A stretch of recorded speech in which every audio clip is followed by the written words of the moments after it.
There are nights you remember because they're beautiful. And there are nights you remember because something in you just knew that everything was about to change. This was the second kind. It was a quiet Friday, the kind where the sky glows just a little longer and the world feels slower, softer.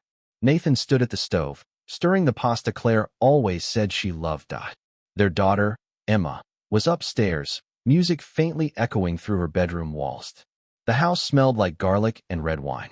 From the outside, it was peace. From the inside, something felt wrong. Claire had been distant for weeks now. Not cold, not hostile, just somewhere else. Her smile was there, but delayed. Her touch, present but hollowed. Conversations drifted instead of landing. Nathan told himself it was work stress, burnout, a rough patch after 17 years together. But that night, as she walked into the kitchen, something in her expression caught him off guard. She wasn't angry. She wasn't sad. She was distracted, almost like she had just left somewhere else, emotionally, and hadn't fully returned. "Smells amazing," she said, but she didn't look at him when she said it. And when he turned to set the plates on the table, he caught it, a brief flicker in her eyes when her phone buzzed. She didn't reach for it. She turned the screen face down. Nathan didn't say anything. He just noted the shift. Because people don't hide what they're proud of. They ate in near silence. Emma stayed upstairs. Claire picked at her food, barely touched the wine. "You okay?" Nathan asked gently. She blinked, as if surprised he noticed. "Yeah, just tired." But the way she said it didn't sound tired. It sounded done. That night, as they lay in bed, she turned away from him before he could kiss her goodnight. He stared at the ceiling for hours after her breathing slowed into sleep.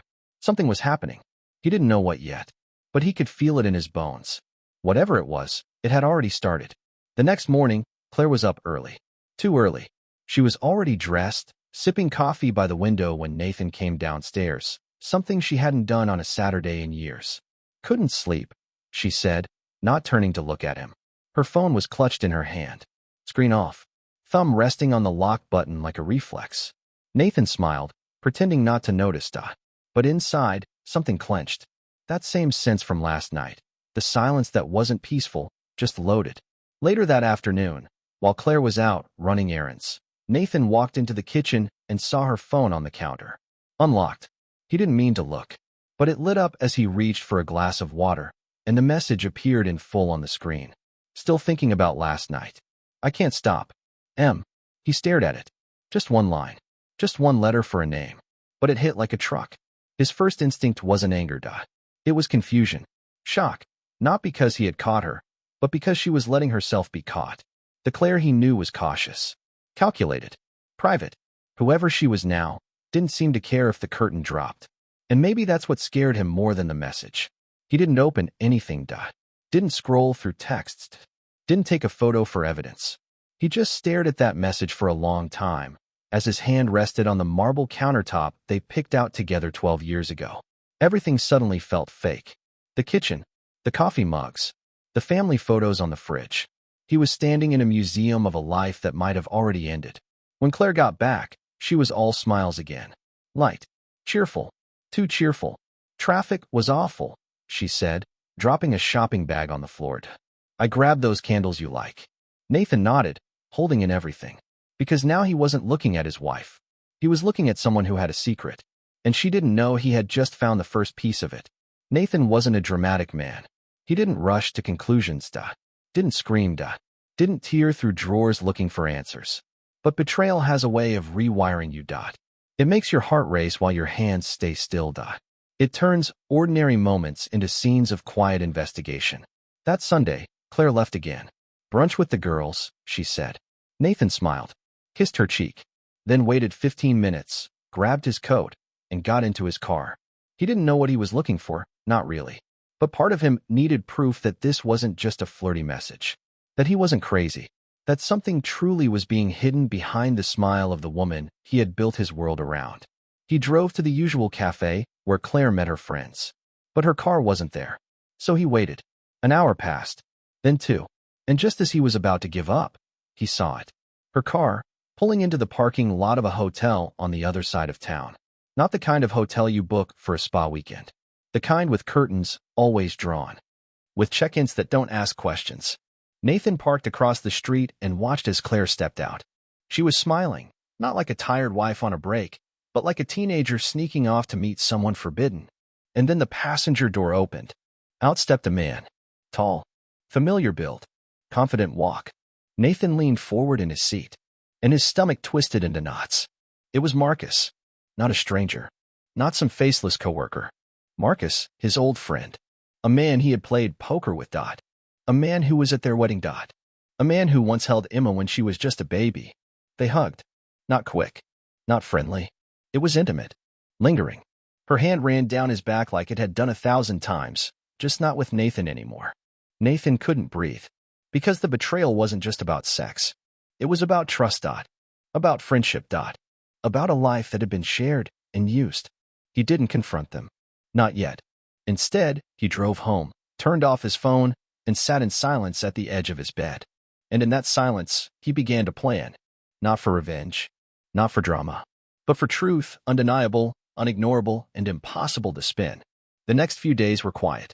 Too quiet. Claire moved through the house with a calm, practiced rhythm, unaware that Nathan's silence was no longer born from confusion, but from clarity. He didn't speak much, didn't confront, didn't accuse. Instead, he gathered emails, calendar invites, photos from that hotel's parking lot. A few old texts between Marcus and Nathan, the kind that now read like bad jokes from another lifetime. And most importantly, the message from Em still saved on Claire's phone, still untouched. Nathan transferred it all to a drive. Labeled it simply, open together. Friday night came. Dinner was quiet.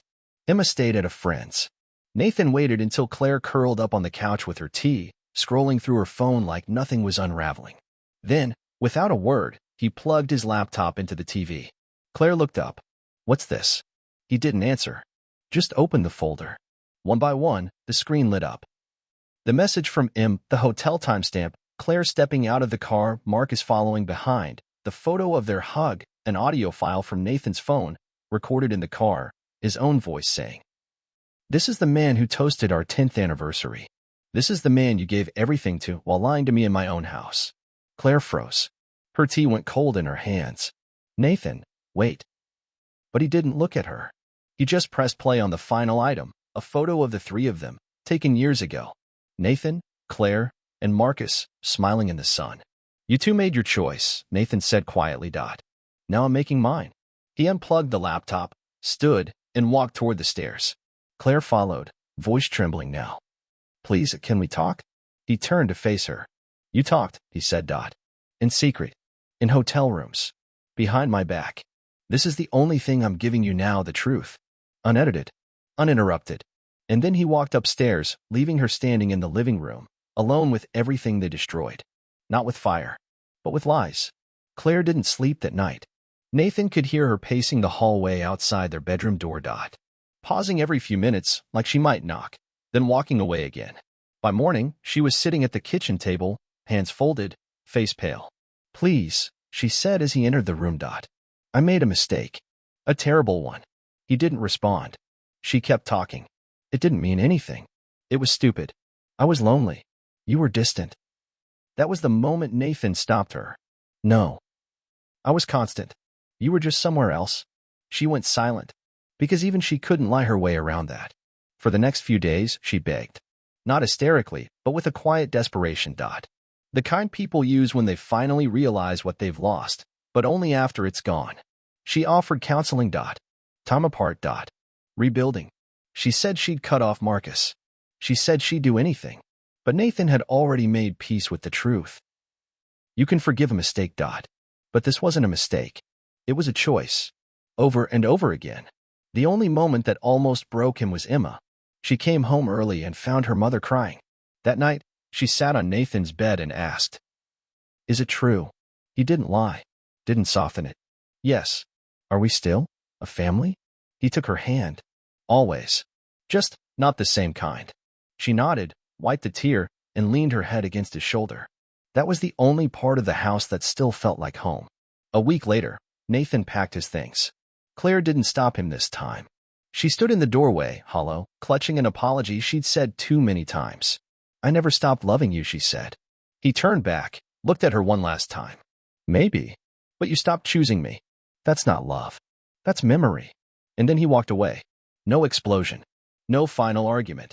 Just the sound of a front door closing, behind a life that had already ended long before he left it.